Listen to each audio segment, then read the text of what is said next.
Hi, everyone. I'm Hannah Carsonell, and tonight I'm going to be talking about the Trump administration's threat to the Individuals with Disabilities Education Act.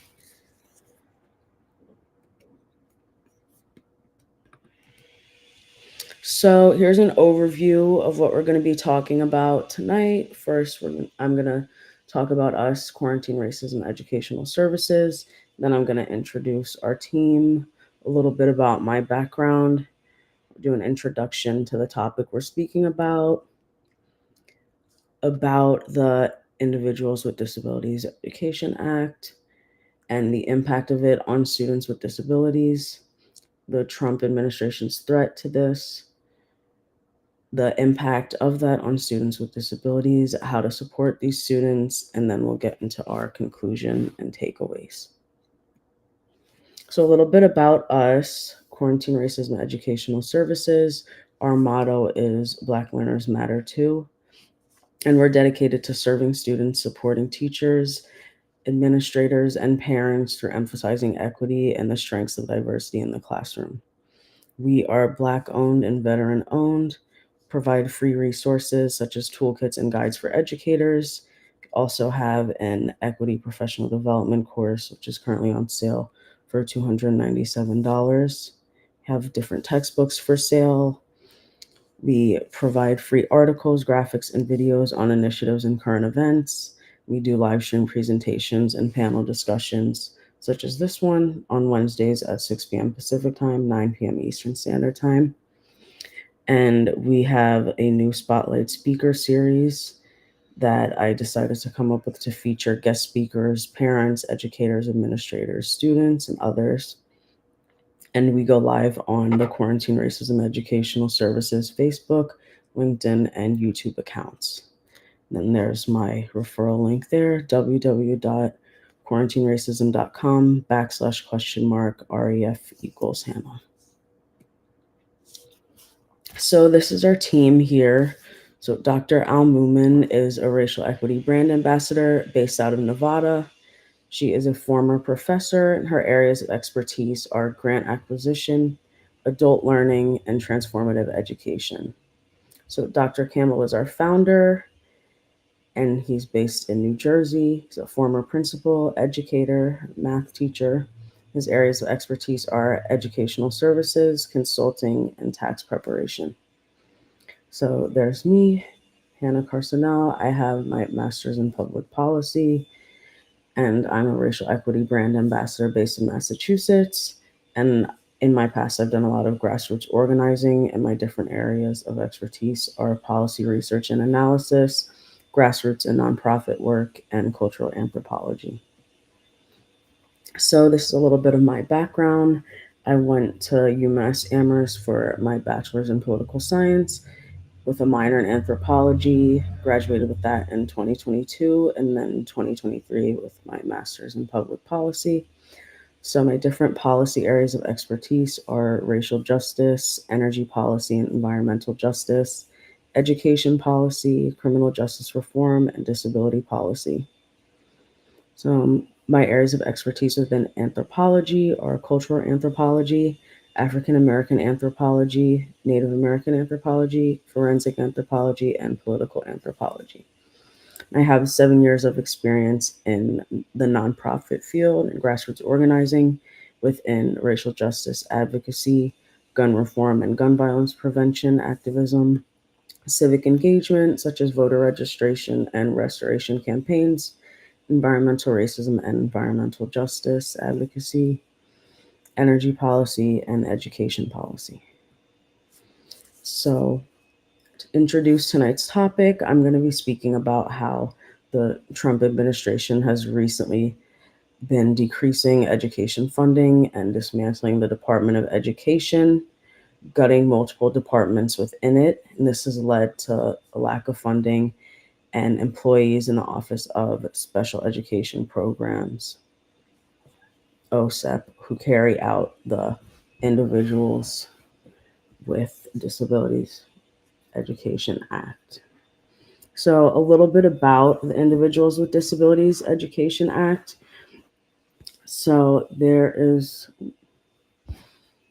So this act implements free public education for children with disabilities, provides students with special education services and related services, early intervention services.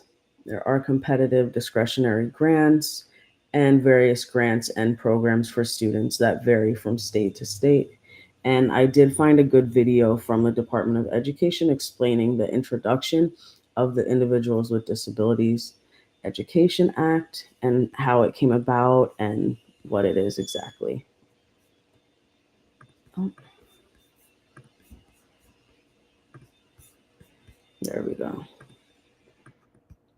Guests for being here on this auspicious occasion today. On November 29, 1975, President Gerald Ford signed into law the Education for All Handicapped Children Act, EHA, otherwise referred to as Public Law 94-142. What began as the EHA has evolved into the law commonly referred to as the IDEA, or Individuals with Disabilities Education Act. Every man, woman, and child with a disability can now pass through once closed doors into a bright new era of equality, independence, and freedom.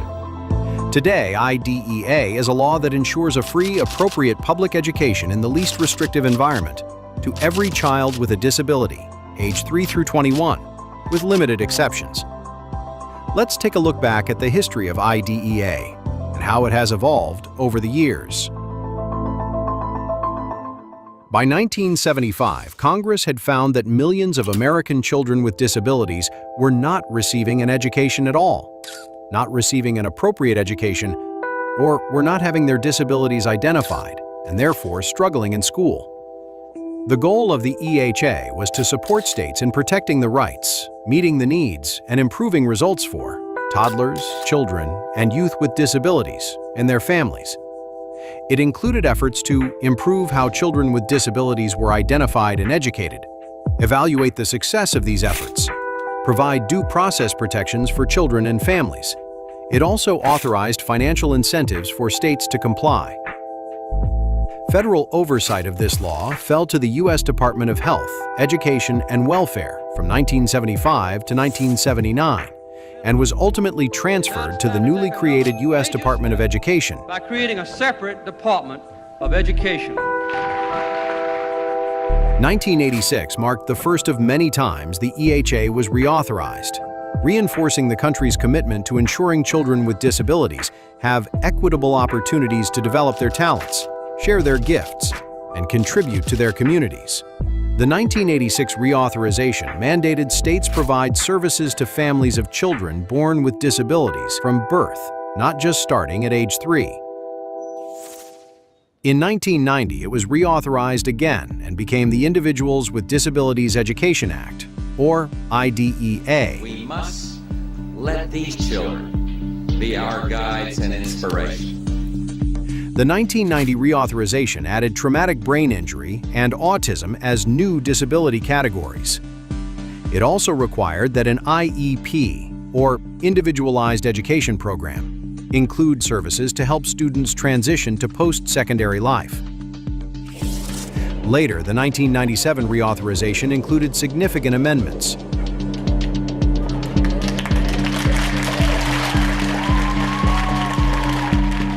First, articulating a new challenge to improve results for families and children and emphasizing access to the general curriculum. Second, states were given the authority to expand the definition of developmental delay to include students up to age 9.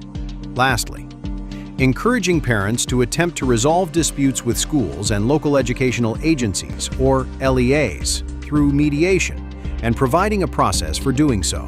The new IDEA helps make sure that parents will not have to resort to superhuman means to get what they need for their children.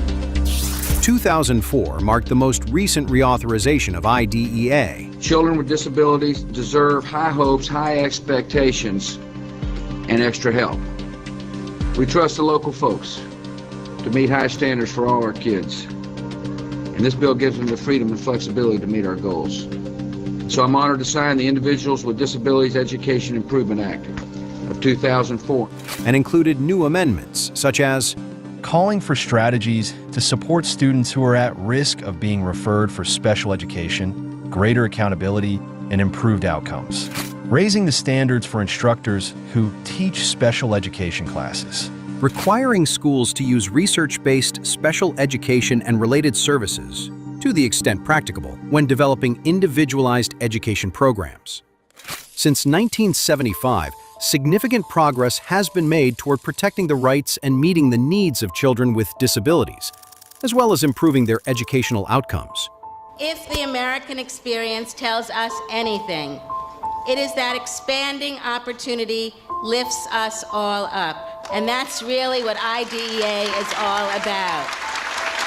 Empowered by parent choice and opportunity, there are more options for students with special needs than ever before.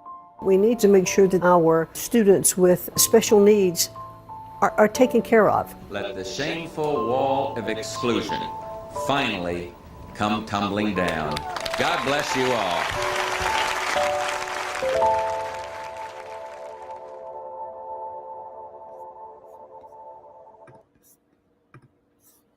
All right, so that's a bit about the Individuals with Disabilities Education Act and how it came about.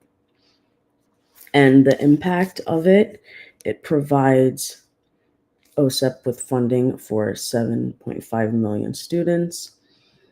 There are, as mentioned in the video and before, individualized education programs for students that are specific to their needs, allows parents to, which is an important one, to advocate for their children regarding IEPs and other needs and services. Students receive resources and programs to assist them, and students are able to succeed through getting this assistance from programs and specialized teachers. Early intervention as well is an important part of this, as it helps students in their formative developmental years to be successful later on. And 15% of students receive services under the IDEA. So the Trump administration's threat to the Individuals with Disabilities Education Act. So there's been a lot of staff fired. That were providing funding for these programs, assistive technology, and specialized teachers. Again, OSEP staff has been fired, and OSEP has distributed $15 million in federal grants. And this lack of funding for speech and occupational therapists,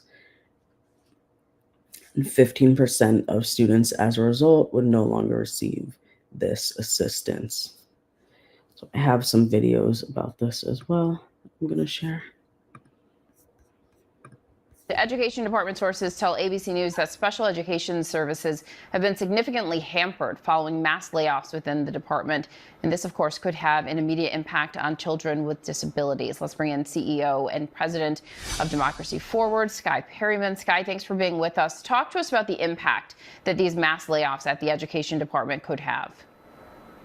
Well, this could have a substantial impact on the ability of people across this country, in communities across the country, to receive the services that they need. But what is important, I think, for the American people to understand about this is really a White House that is using this shutdown as a ploy, using our public servants and communities like students that rely on special education, some of our most vulnerable communities, as a ploy in this shutdown. This does not have to happen. These reduction in force notices do not have to go out. And of course, our organization, Democracy Forward, is representing civil servants in court in order to challenge what the president is doing. And what's your message to Congress as we enter week 3 of this government shutdown? Well, my message to the White House and to Congress is that it is time to get the government working for people. But this is the first time in United States history that you have had all 3 branches of government, and you have Congress and the White House controlled by one political party, that we have had a shutdown. So it is time for this White House to get to work. to work for the American people. This is a shutdown that the White House is seeking to utilize and politicize to harm people in communities. That is why we are in court. We have a hearing set for next week. We are going to do everything we can to protect people while this is going on. And when you talk about the harm to people, just to help paint the picture, can you describe for us the types of extra services that these students depend on? So you've already seen at the Department of Education, right, services that special education students need, whether that is additional accommodations from their schools, whether that is programs that are really doing the work of people during the school day, after school. But it's not just at the Department of Education, of course. It's the safety and health of our communities, whether you're talking about people that are inspecting our food or keeping our communities safe. All of that is at risk with how this administration has been operating, not just with this shutdown, but with its intent out of Project 2025 to decimate our federal government and to decimate our independent civil servants.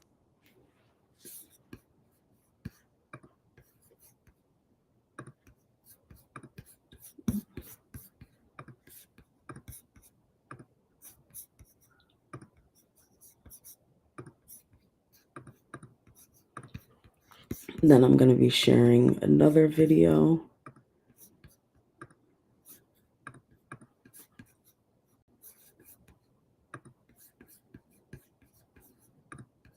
Here.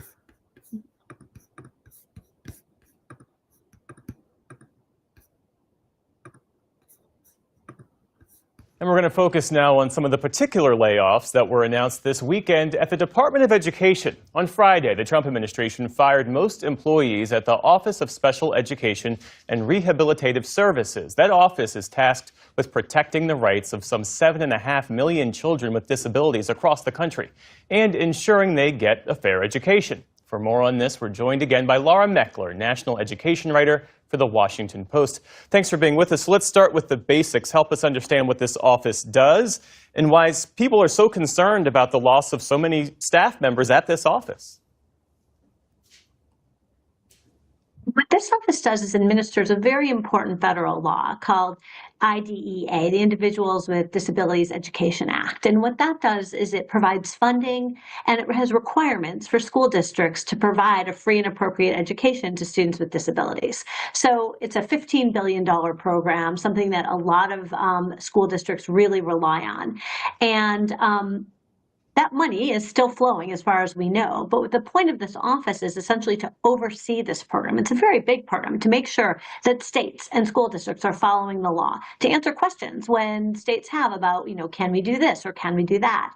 And essentially to provide oversight. So essentially the money is still going out, but without the kind of guarantees and controls that we're used to being in place when we're talking about billions of dollars. So give us a real world example of how these cuts would affect students, families, educators in the classroom. I mean, it takes, it's a little bit removed from the direct impact. But one way you could see it is you can imagine, say, a school district that is sort of systematically not providing a certain type of service that students need. Let's say they need a certain kind of technology in order to communicate, students who are nonverbal, for instance, and this district just isn't doing that. Well, it's the responsibility of the state to make sure that the districts do this. But let's say the state isn't forcing them to do it, isn't doing its job. Well, then that's where the federal government comes in. They do audits, they look at data, they look at reports, they go in and they sort of look over the shoulder of the states and a sample of the districts to see what are you up to. And if they find that there are gaps like this, then they work with the states to essentially force them to comply with the law. So in our example here, maybe there would be a student who was not getting an iPad that she needed to communicate, and after this work was done, maybe she gets it. Your reporting also found layoffs within the Education Department's Office of Civil Rights. What more have you learned about that? Yeah, and this really goes hand in hand in a way with what we were just talking about, because the Office for Civil Rights is where people complain when they feel like their rights are not being respected or being violated, when they feel they're being discriminated on the basis of race, sex, or disability. And this office has just been absolutely decimated. Earlier this year, we saw about half of the workers laid off, 7 of 12 regional offices closed, and then just last night, there were another round of layoffs, of reductions in force that were sent out to workers at the Office for Civil Rights. So, for instance, the Seattle office, one of the survivors in the first round, many people, a large percentage of those workers and attorneys who handle cases there were let go. This is an office that was already had more than it could handle. Then it absorbed all the cases from the San Francisco office and was dealing with the entire West Coast. And now they have just a skeleton staff left in place once these RIFs are carried out. So it really raises the question of whether they'll be able to do their congressionally mandated function of investigating potential violations of civil rights. The Trump administration has long sought to push more education responsibilities to the states. What's the worry about how states might interpret federal law, and what's ultimately at stake for students and their families? I think that that's really the question here, is sort of like, who do we trust to follow the law, to follow the rules? I mean, advocates, including someone who I spoke to today, said that, hey, states weren't doing it, and that's why the federal government came in. These kids were not being served before we had a federal law. And, now they are more or less being served. So the risk is that when you leave it to the states, some states will do a good job and some states won't. We don't know. I think that the argument that people who don't think that there should be a big federal role in education would say is that we can trust the states. They're going to do a fine job. They care about kids just as much as bureaucrats in Washington do.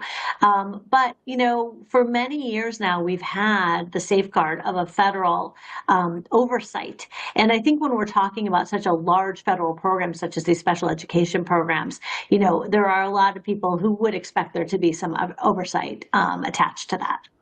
Laura Meckler of The Washington Post. Laura, our thanks to you. Thanks for having me.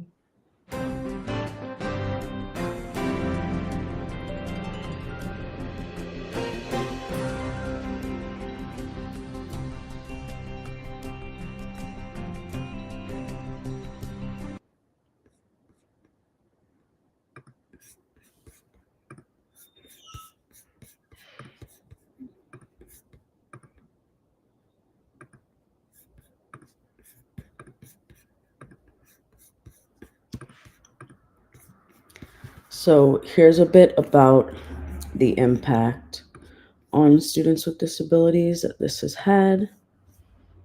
Loss of guaranteed services, disparities in access to support, reduced legal protections, increased financial burden, educational setbacks, increased dropout rates and limited future opportunities, and as well as the lack of support and that impact on families. So how can we support students with disabilities at this time? I think an important thing to utilize, as the federal government has been dismantling the Department of Education, is different nonprofits that could assist, again, students in general with the over dismantling of it, but especially for students with disabilities. And I looked at some different organizations that assist students with disabilities. So the Federation for Children with Special Needs, Easter Seals, the ARC Alliance, National Federation of the Blind, Partners for Youth with Disabilities, American Association of People with Disabilities, the National Association of the Deaf, Learning Ally, Autistic Self-Advocacy Network. And also, an important thing to do is join organizations in local and state lobbying as well. So, conclusion and takeaways from today: that the Trump administration's dismantling of the Department of Education and defunding has become a threat to OSEP and the Individual with Disabilities Education Act, students overall, especially students with disabilities. And it's easy to feel helpless and hopeless about this. But again, as I just stated, I think this is an important time to turn to non-governmental organizations and nonprofits, also to reach out to local and state government and just advocate for different policies and the emphasis on the Individuals with Disabilities Education Act. So here's how you can contact us. I put our general quarantine racism accounts, Dr. Campbell's information, Dr. Moomin's information, and my information as well. And those are just the sources that I've used today. Thank you.